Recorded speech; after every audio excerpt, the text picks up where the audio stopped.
वाली माता निरंजन यानी अलख निरंजन, ये इसका रूप है। आधा नर आधी नारी, ये इसका रूप है। ये कभी भी नर बन जाता है, कभी भी नारी बन जाता है।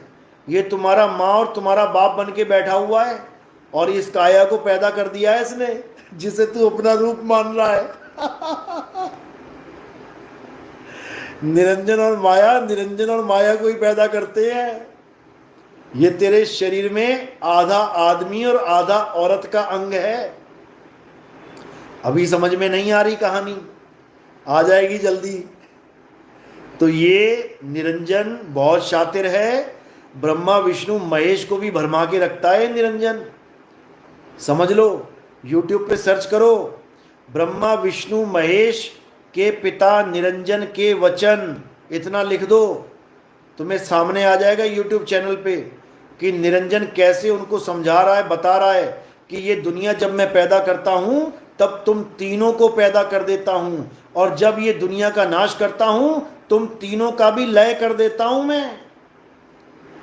तुम तीनों का अस्तित्व कुछ भी नहीं है, कुछ भी, अगर मैं सृष्टि को ना बनाऊं तो।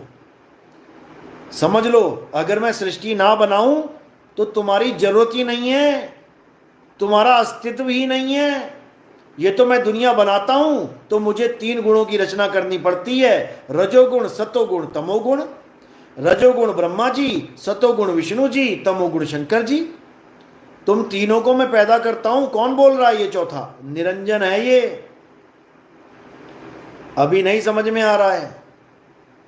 श्रीमद् देवी भागवत महापुराण पढ़ो, ब्रह्मा विष्णु महेश को कैसे योग निद्रा में डाल दिया इन दोनों ने, सोते रह गए बेचारे तीनों।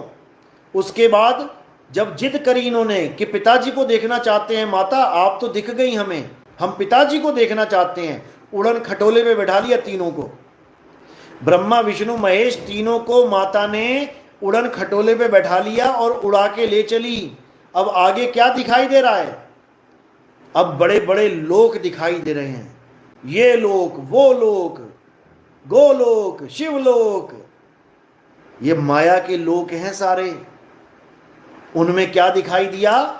तीनों को ब्रह्मा विष्णु और महेश जी के दर्शन करवा दिए, क्योंकि काल निरंजन सबका रूप धारण करके बैठा है।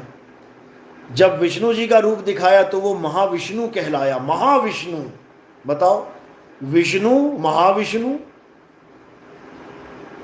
समझो। कहने को